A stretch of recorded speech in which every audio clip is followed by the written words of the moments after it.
Good morning, welcome back to my channel.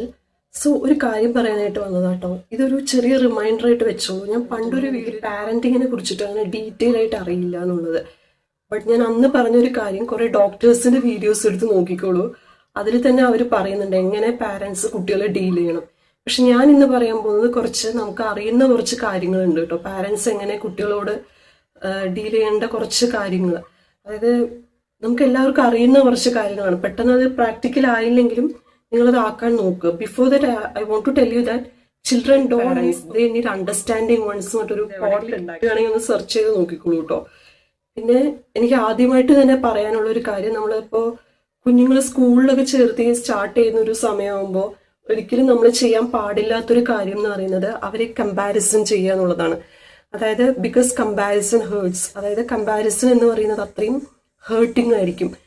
ഇപ്പൊ നമുക്കൊരു കാര്യം പറയാം. ഇപ്പോൾ വേറൊരാളുടെ വീട്ടിൽ നോക്കിയിട്ട് അയാളുടെ മകനോ മകളോ നല്ലൊരു മാർക്ക് മേടിക്കുന്നു, അപ്പൊ നീ എന്തുകൊണ്ട് ഇത്ര മേടിക്കുന്നില്ല? അയാൾ 50-50 മേടിച്ചു, അപ്പൊ നീ എന്തുകൊണ്ട് 50-30 മേടിച്ചു എന്നുള്ള രീതിയിലുള്ള കമ്പാരിസൺ. ഇത് ആക്ച്വലി കുഞ്ഞുങ്ങളുടെ കോൺഫിഡൻസ് ലെവലിനെ അങ്ങ് തളർത്തിക്കളയും. നമുക്കിത് അറിയുന്ന കാര്യമാണ്. ഇൻസ്റ്റഡ് നമുക്കതിന് ചെയ്യാൻ പറ്റിയ ഒരു കാര്യം, അവർ മേടിച്ച മാർക്കിനെ ഒന്ന് അപ്രീഷിയേറ്റ് ചെയ്യുക. എടാ നീ നെക്സ്റ്റ് ടൈം നല്ല മാർക്ക് മേടിച്ചാൽ മതി, അങ്ങനെ പറഞ്ഞു നോക്കുക. അപ്പൊ അവരെല്ലാം എല്ലാം നമ്മളോട് കുറച്ച് ഓപ്പൺ മൈൻഡഡ് ആയിട്ട് പറയണമെങ്കിൽ പറയും. പിന്നെ അവരുടെ ഒരു പ്രൈവസി കൂടി റെസ്പെക്ട് ചെയ്യാട്ടോ. അവരും ഒരു ഇൻഡിവിജ്വൽ ആണ്. പിന്നെ നിങ്ങളോടുള്ള ഒരു ഷെയറിങ്ങും കാര്യങ്ങളൊക്കെ കുറയാൻ ചാൻസസ് ഉണ്ട്. ഇങ്ങനെ നിങ്ങൾ കമ്പാരിസൺ ചെയ്യുകയാണെങ്കിൽ മറ്റുള്ളവരുടെ ലൈഫ് വെച്ച് കമ്പയർ ചെയ്യുക. ഇങ്ങനെ കമ്പാരിസൺ ചെയ്ത് ലാസ്റ്റ് ഇത് കുഞ്ഞിന്റെ ഒരു കോൺഫിഡൻസ്, അത് അവരുടെ ഭാവി ജീവിതത്തെയും കൂടി ബാധിക്കുകയാണ് ചെയ്യുക. പിന്നെ നമുക്ക് നമ്മൾ പല മാനസികാവസ്ഥയിൽ നിൽക്കുമ്പോൾ നമ്മൾ കുഞ്ഞുങ്ങളെ വഴക്ക് പറഞ്ഞു പോകില്ലേ. പക്ഷെ ആ സ്കോൾഡിങ്ങിനേക്കാളും കൂടുതൽ ഇമ്പോർട്ടൻസ് പറയുന്നത് അവർക്ക് പറയാനുള്ളത് ഒരു ടൈം മാറ്റി വെച്ചാൽ മതി. Listening is more important than scolding എന്ന് പറയും. അതായത് കുട്ടികളെ കേൾക്കാൻ കുറച്ച് സമയം മാറ്റി വെക്കുക എന്നുള്ളതാട്ടോ. പിന്നെ അതുപോലെ തന്നെ നമ്മൾ മൊബൈൽ ഫോൺസ് ആണ് മെയിൻ ആയിട്ടുള്ള ഒരു വില്ലൻ എന്ന് പറയുന്നത്. ഈ മൊബൈൽ ഫോൺസ് കൊടുക്കുന്ന സമയത്ത് നമ്മൾ ഒരു ഇമോഷൻ നിഗ്ലക്റ്റ് ആണ്. അതായത് ഇവർക്ക് വന്നിട്ട് കൂടുതൽ കണക്ഷൻസ് വേണം, അതിനാണ്. അതായത് നമ്മളുടെ കാലഘട്ടത്തിൽ may be mobile phones smart phones ഒന്നും വന്നിട്ടില്ലാത്തതുകൊണ്ട് നമ്മൾ പുറമേയൊക്കെ ഇറങ്ങി ഇങ്ങനെ കളിച്ച് നമുക്ക് കണക്ഷൻസ് വേണം. നമ്മൾ അടുത്ത വീടുകളിലെ കുട്ടികളൊക്കെ ആയിട്ട് ഇങ്ങനെ ഇന്ററാക്ട് ചെയ്ത് പോകും. പക്ഷെ ഇന്ന് അങ്ങനെയല്ല, അവർക്കൊരു ടോയ് പോലെയാണ് ആക്ച്വലി മൊബൈൽ ഫോൺ എന്ന് പറയുന്നത്. അപ്പൊ ഇതൊന്ന് ഗൈഡൻസിൽ തന്നെ ഒന്ന് നോക്കുക.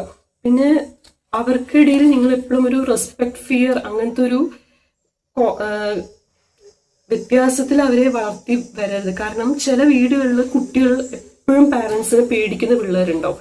ഇപ്പോൾ ഞാനിപ്പോൾ ഒരു ഇന്റേൺഷിപ്പിന്റെ ഭാഗമായിട്ട് നടന്നൊരു ഇൻസിഡന്റ് പറയാം. അതായത് കുട്ടികളുടെ പേരൊന്നും പറയുന്നില്ല, ബട്ട് അവരോടിങ്ങനെ നമ്മൾ പോയിട്ട് സംസാരിക്കും. ഫ്രീ അവേഴ്സ് ഒക്കെ കിട്ടുമ്പോൾ നമ്മൾ സബ്സ്റ്റിറ്റ്യൂഷൻ അവേഴ്സ് ഒക്കെ കയറി ഇങ്ങനെ സംസാരിക്കുമല്ലോ.